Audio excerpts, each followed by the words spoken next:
नमस्कार दोस्तों, स्वागत है आपका एक बार फिर बिहार समाचार के इस वीडियो में। दोस्तों, आज बेहद बड़ी और महत्वपूर्ण खबर निकल कर आ रही है, जिनकी सटीक जानकारी हम आपको इस वीडियो में देने वाले हैं, तो आप वीडियो को आखिर तक जरूर देखते रहिएगा। दोस्तों, इसी बीच आपके लिए पहली खबर, जेडीयू का उत्तराधिकारी तय हो गया। अगर आप अध्यक्ष नहीं रहे तो पार्टी का काम कौन देखेगा? नीतीश ने खुद कहा, सब कुछ देखेंगे आरसीपी सिंह। जी हाँ, बिहार विधानसभा चुनाव प्रचार के अंतिम दिन सीएम नीतीश कुमार ने कहा था कि अंत भला तो सब भला। ये अंतिम चुनाव है। हालांकि बाद में कहा कि वो अंतिम चरण का चुनाव था, इसलिए ऐसा कहा था। लेकिन बिहार की राजनीति में यह प्रचलित है कि नीतीश कुमार बिना सोचे समझे कुछ भी नहीं बोलते हैं। इसी से सवाल उठता है कि नीतीश कुमार के बाद जदयू का उत्तराधिकारी कौन होगा? जवाब भी नीतीश कुमार ने ही खुद दे दिया कि वो शख्स जो उनके बाद या गैर हाजिरी में सरकार और संगठन को संभाल ले, वो हैं रामचंद्र प्रसाद सिंह, यानी कि आरसीपी सिंह। जदयू के राष्ट्रीय अध्यक्ष नीतीश कुमार ने इसे खुद पुख्ता किया है।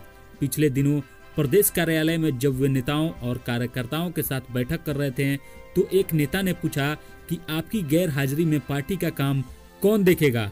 तब नीतीश कुमार ने कहा कि उनके बाद सब कुछ आरसीपी जी ही देखेंगे। शराबबंदी में शराब नहीं पीने की शपथ। बिहार के डीजीपी एसके सिंघल ने शराबबंदी को टॉप प्रायोरिटी आइटम बताया। पुलिस कर्मियों ने फिर ली शराब नहीं पीने की शपथ। शराबबंदी वाले राज्य यानी कि बिहार में पुलिस कर्मियों को एक बार फिर शराब नहीं पीने की शपथ दिलाने का कार्यक्रम हुआ। इस कार्यक्रम में बिहार पुलिस के नवनियुक्त मुखिया डीजीपी संजीव कुमार सिंघल ने शराबबंदी को टॉप प्रायोरिटी का आइटम बताया। पुलिस मुख्यालय में सोमवार को उन्होंने एक बार फिर पुलिस कर्मियों को शराब नहीं पीने की शपथ दिलाई। इस दौरान उनके साथ सभी पुलिस कर्मियों ने आजीवन शराब नहीं पीने की कसम खाई। अपने संकल्प में इस बात को भी दोहराया कि दूसरे राज्य में जाने के बाद भी वो किसी भी कीमत पर शराब का सेवन नहीं करेंगे। शराब का अवैध कारोबार करने वाले से किसी प्रकार का कोई कनेक्शन नहीं रखेंगे। मुख्यमंत्री नीतीश कुमार ने 1 अप्रैल 2016 को ही बिहार में पूर्ण शराबबंदी कानून लागू किया था। इसके बाद वे बिहार पुलिस के अधिकारियों को लेकर जवानों तक हर हाल में संकल्प दिलाया जाता है। अब 16 घंटे बुद्धम शरणम गच्छामि। विश्व धरोहर महाबोधि मंदिर पहले की तरह निर्धारित समय तक खुला रहेगा। बिना मास्क प्रवेश वर्जित रहेगा। लॉकडाउन में बंद हुआ विश्व धरोहर महाबोधि मंदिर आम लोगों के लिए सोमवार से अपने पहले के निर्धारित समय तक खुला रहेगा। यानी कि श्रद्धालु अब पहले की तरह ही रोजाना सुबह के 5 बजे से लेकर रात के 9 बजे तक मंदिर के गर्भगृह में जाकर पूजा अर्चना कर सकेंगे। हालांकि श्रद्धालु मंदिर के गर्भगृह में श्रद्धालुओं के रुकने की इजाजत नहीं है। परिक्रमा के दौरान उन्हें तुरंत मंदिर परिसर के खुले मैदान में भेज दिया जाएगा। बोधि वृक्ष का दर्शन व परिक्रमा कोविड-19 के गाइडलाइन के तहत ही करवाया जाएगा। इसके अलावा मंदिर परिसर में कुछ दूरी पर स्थित भगवान बुद्ध की 80 फीट की स्तूप दर्शन के लिए खोल दिया गया है। अब सैलानी इस विशाल स्तूप का दर्शन भी आसानी से कर सकेंगे। तेजस्वी बोले, सामने के दुश्मन से जीतें, भीतर घात से हारें। लालू से मिलकर आए तेजस्वी ने की बैठक। चुनाव में हार के कारणों और आगे की रणनीति पर किया मंथन। राजद की समीक्षा बैठक में तेजस्वी यादव ने स्पष्ट कर दिया कि चुनाव के सामने के दुश्मन से नहीं, बल्कि आस्तीन के सांप से हारे। उन्होंने हार का कारण भीतरघात बताया। बैठक में आए पार्टी नेताओं ने स्पष्ट कह दिया कि माइंड क्लियर करिए, जिन्हें चुनाव लड़ना है वो पार्टी पदाधिकारी ना बने। हमने सबके बारे में रिपोर्ट तैयार की है। लालू जी के सामने हमने सभी की रिपोर्ट रख दी है।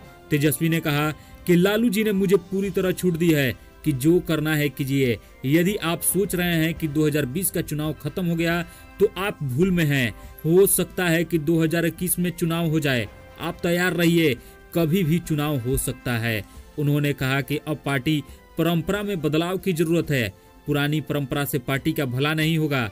पिछली बार संगठन में हमने फेरबदल की और संगठन में आरक्षण दिया। समीक्षा के बाद भारी फेरबदल की जरूरत है। मौसम का असर, शेड्यूल हुआ पटना से कोलकाता की फ्लाइट। 3 घंटे की देरी से अहमदाबाद और दिल्ली की फ्लाइटें ने भरी उड़ानें। तापमान में गिरावट आने की वजह से सोमवार को पटना का मौसम साफ नहीं था। सुबह में ही कुहासे की वजह से पटना से उड़ान भरने वाले और दूसरे शहरों से आने वाली कई फ्लाइट देरी से पहुंची। पटना से कोलकाता जाने वाली गो एयर की फ्लाइट G8516 30 मिनट की देरी से जाएगी। इस फ्लाइट का पटना से उड़ान भरने का निर्धारित समय 1:35 है, लेकिन मौसम साफ नहीं होने की वजह से इसे 30 मिनट की शेड्यूल किया गया। अब यह फ्लाइट पटना से दोपहर 2:05 पर कोलकाता के लिए रवाना होगी। ब्रिटेन में नए कोरोना से भारत में दहशत। ब्रिटेन से भारत आने वाली सभी फ्लाइट्स पर कल आधी रात से 31 दिसंबर तक रोक लगा दिया गया। ब्रिटेन में कोरोना वायरस का नया वेरिएंट मिलने के बाद बनी स्थिति को देखते हुए सरकार ने ब्रिटेन से भारत आने वाली फ्लाइट्स पर रोक लगाने का फैसला लिया।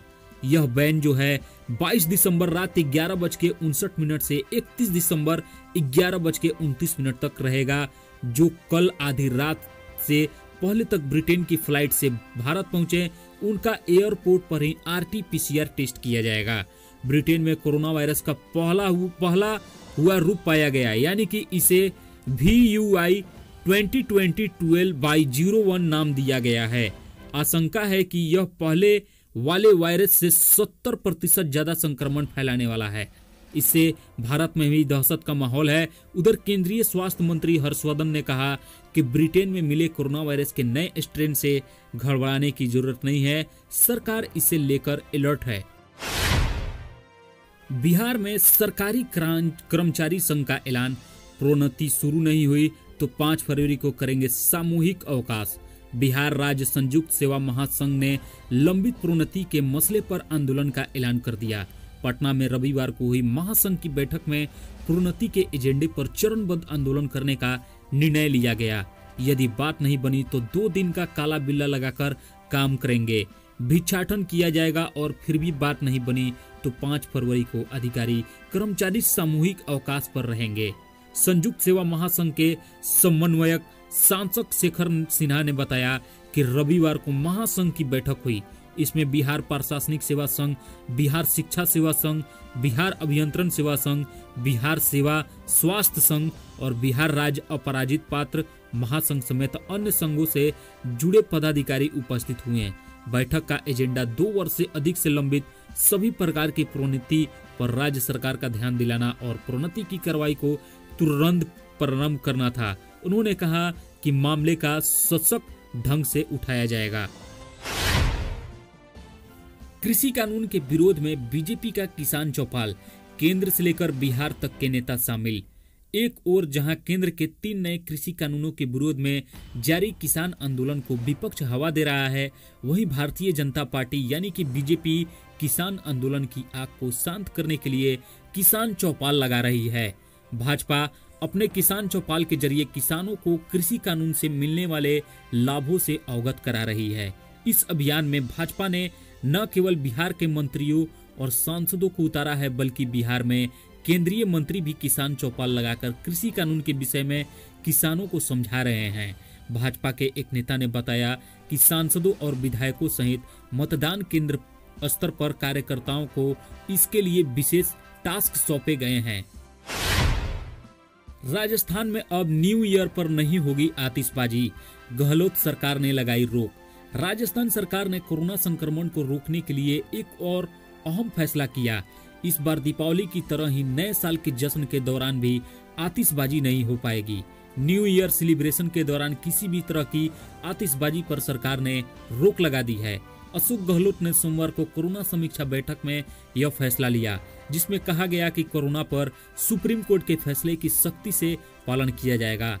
बैठक के बाद सीएम ने ट्वीट कर कहा कि कोविड-19 की समीक्षा एवं कोरोना वैक्सीन की तैयारियों से संबंधित बैठक में निर्णय लिया है कि कोरोना महामारी के समय में स्वास्थ्य को सर्वोपरि रखते हुए दीपावली पर सरकार ने जो कदम उठाए थे उसी प्रकार का सख्त निर्णय 9 वर्ष के लिए लेने का फैसला किया।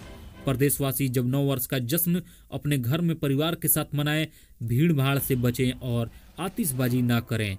यह स्वयं एवं दूसरे के स्वास्थ्य के लिए जरूरी है। सुप्रीम कोर्ट के कोरोना को लेकर सभी राज्यों के लिए जो निर्देश आए हैं, राजस्थान उसकी कड़ाई से पालन करेगा। सोने चांदी में बड़ी तेजी। आज हम आपको बताएंगे कि हम लोग के शहर का क्या है भाव।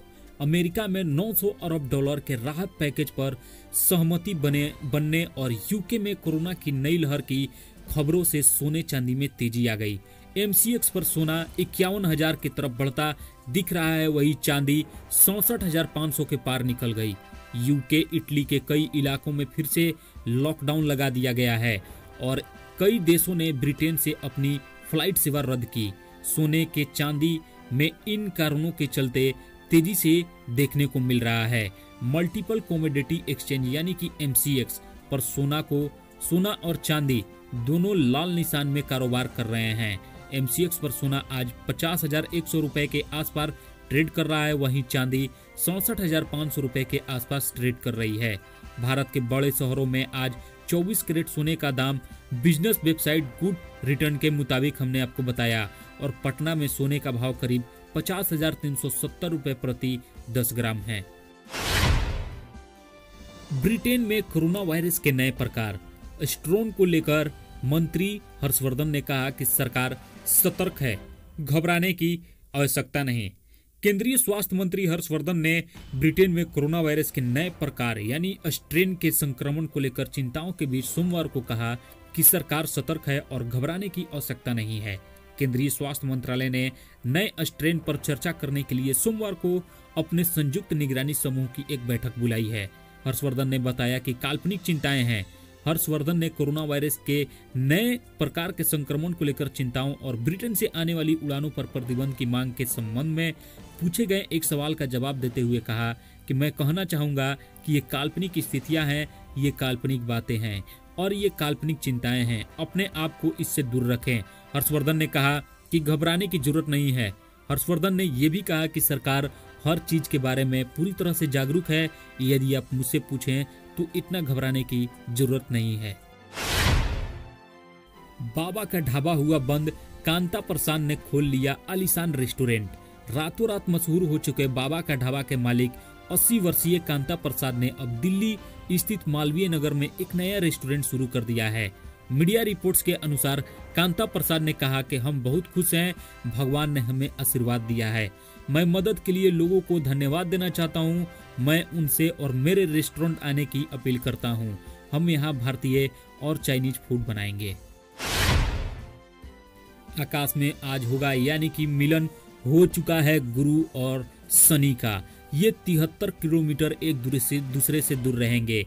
21 सितंबर साल का सबसे छोटा दिन होता है और सबसे लंबी रातें होती है, लेकिन इस बार ये लंबी रात कुछ ज्यादा ही खास है क्योंकि आज होने जा रहा है आकाशों में दो ग्रहों का महामिलन। सबसे बड़े ग्रह बृहस्पति और शनि एक दूसरे के बेहद करीब होंगे और इस ऐतिहासिक खगोलीय घटना को आप अपनी खुली आंखों से देख सकेंगे। खगोलीय वैज्ञानिकों के अनुसार ये दो ग्रह सूर्य की परिक्रमा करते हुए लगभग 20 वर्ष में एक दूसरे के समीप आते हैं, लेकिन इतने करीब 800 साल में एक बार ही आते हैं। यानी इससे पहले ये खगोलीय घटना सन 1226 में हुई थी। भारतीय खगोल वैज्ञानिक प्रदीप चक्रवर्ती के अनुसार भारत में इस खगोलीय घटना को सूर्यास्त के समय लगभग 5 बजे देखा जा सकता है। आरजेडी नेता तेजस्वी यादव का दावा कि बिहार में 2021 में हो सकते हैं विधानसभा चुनाव। बिहार विधानसभा चुनाव में पार्टी को मिली हार की समीक्षा के लिए आरजेडी ने आज समीक्षा बैठक बुलाई। पार्टी के प्रदेश कार्यालय में आयोजित इस समीक्षा बैठक में नेता प्रतिपक्ष तेजस्वी यादव और तेज प्रताप यादव समेत सभी जीते और हारे हुए प्रत्याशियों के साथ साथ सभी जिला के अध्यक्ष और महासचिव इस बैठक में शिरकत किए। इस मौके पर नेता प्रतिपक्ष तेजस्वी यादव की बड़ी भविष्यवाणी कर दी और कहा कि बिहार में 2021 में भी चुनाव हो सकते हैं। तेजस्वी यादव ने राजद की समीक्षा बैठक में ये कही बातें। एयर क्वालिटी इंडेक्स में देश का सबसे प्रदूषित शहर बना मुजफ्फरपुर। जी हां, बिहार का मुजफ्फरपुर देश का सर्वाधिक वायु प्रदूषित शहर बन गया है। आज की तारीख में एयर क्वालिटी इंडेक्स के मामले में मुजफ्फरपुर सबसे निचले पायदान पर खड़ा है। रिपोर्ट के मुताबिक मुजफ्फरपुर की आबो हवा में प्रदूषण मानक सबसे ज्यादा उच्चतम स्तर पर है। हवा की गुणवत्ता निर्धारित करने वाली PM 2.5 की रीडिंग वर्तमान में 453 है, जो खतरनाक स्तर से 153 यूनिट ज्यादा है। यह डेवलपमेंट पिछले 24 से 36 घंटों के बीच का है, जो गंभीर चिंता का विषय है। कोहरे की चादर में लिपटा बिहार, ठंड और शीतलहर से फिलहाल राहत नहीं। बिहार में ठंड और शीतलहर का कहर लगातार जारी है। सोमवार को राज्य के लगभग सभी हिस्सों में कोहरे और धुंध का कहर लोगों को देखने को मिल रहा है। सड़क पर कोहरा इतना घना है कि विजिबिलिटी 5 से 10 मीटर भी नहीं रही। कोहरे और धुंध के साथ साथ शीतलहर के कारण लोगों को कड़ाके की ठंड का एहसास हो रहा है। तेज बर्फीली हवा चलने और कनकनी के कारण लोग किसी भी तरह का ठंड से बचने के जुगाड़ में जुटे हुए हैं। बिहार में पिछले 24 घंटे में तापमान 1 डिग्री से अधिक की गिरावट आई और उत्तर बिहार के कड़ाके की ठंड का असर कुछ ज्यादा ही मिल रहा है, जबकि पटना, आरा, बक्सर समेत इन इलाकों में भी लोगों को ठंड से खासी परेशानी का सामना करना पड़ा। मौसम विभाग के पूर्वानुमान के मुताबिक 22 दिसंबर की सुबह तक ठंड का कहर जारी रहेगा और आगे तापमान में अगर और भी गिरावट होती है तो रेड अलर्ट जारी हो सकता है। बढ़ते ठंड ने गरीबों की जगहों और मुश्किलों बढ़ा दी, वहीं बुजुर्गों और बीमारों की बीमारी भी बढ़ने लगी। कोहरे के कारण कई ट्रेनें रद्द, 26 करोड़ से अधिक का राजस्व का नुकसान। रेल डिवीजन पहले ही कोरोना के कहर से पूरी तरह प्रभावित है, वहीं अब कोहरे ने भी कहर बरपाना शुरू कर दिया। दरअसल कुहासे के कारण दिसंबर और जनवरी महीने में इस डिवीजन के कई मेल और एक्सप्रेस ट्रेनों को सप्ताह में कई दिनों के लिए रद्द किया गया। उनकी जगहों से प्रतिदिन अब इस डिवीजन को करीब 10 लाख से ज्यादा का नुकसान हो रहा है। वही आकलन यह है कि जनवरी तक कोहरे के कारण करीब 26 करोड़ से ज्यादा का नुकसान होगा। जोरदार गिरावट के साथ बंद हुआ शेयर बाजार, 1400 अंक फिसला सेंसेक्स और आज सुबह से ही शेयर बाजार में बिकवाली का दौर नजर आया। कारोबार के आखिरी में बीएसई का सेंसेक्स 1406 अंकों की गिरावट के साथ 45,553 और निफ्टी 432 अंक लुढ़ककर 13,328 के स्तर पर बंद हुआ। आज एक समय में सेंसेक्स 1500 अंकों की अधिक गिरावट थी। ब्रिटेन में कोरोना का नया स्ट्रेन आने के बाद पूरे यूरोप ने खुद को ब्रिटेन से अलग कर दिया। इसके चलते यूरोपियन मार्केट की शुरुआती गिरावट के साथ इसका असर भारतीय शेयर बाजार पर भी नजर आया। दोस्तों, इस प्रकार का वीडियो अपडेट पाने के लिए प्लीज मेरे चैनल को एक लाइक, सब्सक्राइब और अपने दोस्तों में शेयर जरूर करें। मिलते हैं दोस्तों अगले वीडियो में। जय हिंद, जय भारत।